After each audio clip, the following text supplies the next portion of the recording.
Girls, let's talk about Botox sa under eye. So, napansin kasi ni Doc, actually ang bago kong clinic is sa Miss Aesthetic. So, hindi ko ina-expect na pwede pala mag-Botox sa under eye. Kasi, hindi niya na-recommend yung filler kasi hindi naman daw super lubog yung eyes ko. Kaya niya na-recommend yung ano na lang, Botox na lang para mawala yung wrinkles ko here kasi meron ako dito. So, medyo nawala talaga siya. And dito sa part na to, nawala talaga siya. So, pag-smile ako. Ayun, wala. Diba? So, kasi maraming muscles daw kasi dito eh. So, part na to, every time na to can smile, yun. Kaya talagang ni-recommend ni Doc na i-Botox na lang ako. So, nung July 9, so today is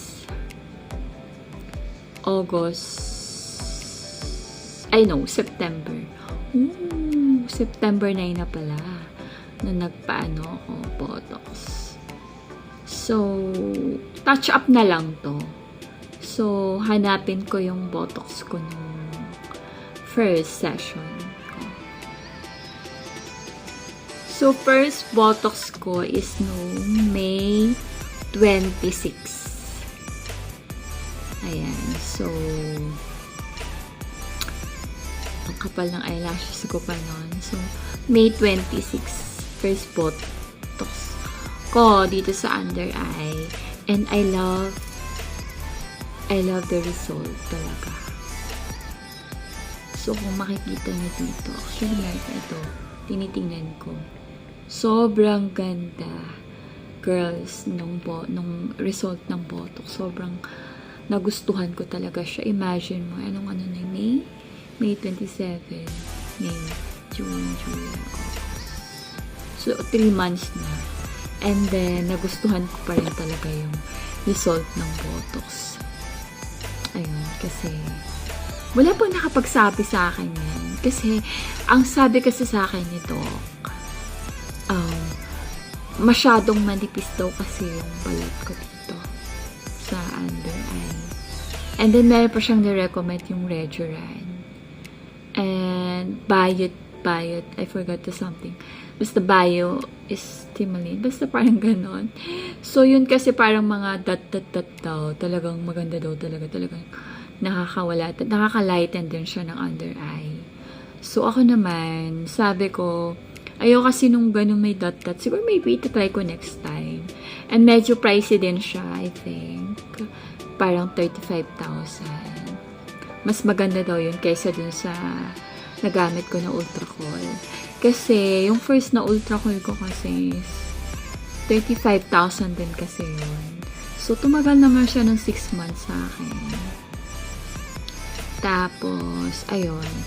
I think parang gusto ko talaga yung effect ng Botox, guys. Kasi sobrang tight. Talagang, alam mo yung parang nawala talaga yung mga fine lines ko. Yun kasi din kasi yung worry ko eh. I don't know kung paano matanggal yun. Pero si Doc ng Miss Aesthetic na alis niya talaga yung fine lines ko. So, ang galing niya.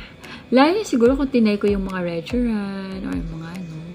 Pero sabi ko, nag-stick na lang ako sa Botox. Kasi naman din talaga na wala naman na talaga yung lines ko dito eh. No need na. Sabi ni Doc, hindi naman din kasi ako ma-dark eye. So, kaya Botox na lang tayo. I love it. Talaga, yung result niya. Nakakabata. Hindi ko ma-explain yung ano, yung ganda ng effect ng Botox. Naka-addict ako sa Botox, guys. And then, sobrang affordable lang talaga sa kanila. Tapos, may touch-up pa. Yun. So, favorite ko talaga si Muse. Kasi yung may-ari kasi ng Muse is Korean daw. Yung husband. So, ayan. Kaya talagang I trusted Korean. I love Korean. Kasi nung nagpunta kami ng ex ko ng Korean, is sobrang the best standard talaga sila when it comes to beauty. So, ayun girls, kung gusto nyo nang meron kayong fine lines, Botox is the key. Ba't hindi ko na-discover ko wala sa akin nagsabi na mag-Botox ako. Kay Miss lang. Kaya, saludo kay kasi mas nakatipid ako. Kasi kung magpapa-filler ako, hindi nawawala yung lines ko. Eh, lang naman din talaga yung concern ko. And then, hindi talaga siya nakakahagard. Fresh talaga ang effect niya. Alam mo yun? So, sabi ko, oh my God, parang magic. Until now, imagine nyo. So, pag smile ako, wala pa talaga. Tsaka nag-botox din pala dito si Doc. Dito. And I think this also. I forgot. Pero parang nag-botox talaga si Doc dito. Para mataas lang itong part na ito. Tsaka ito. So, ayun. I love botox. And saka ako na i-experience yung Jotox naman. So, ayun. So, kung gusto nyo ng affordable and talagang long-lasting na effect ng Botox, punta na kayo sa Muse Aesthetic.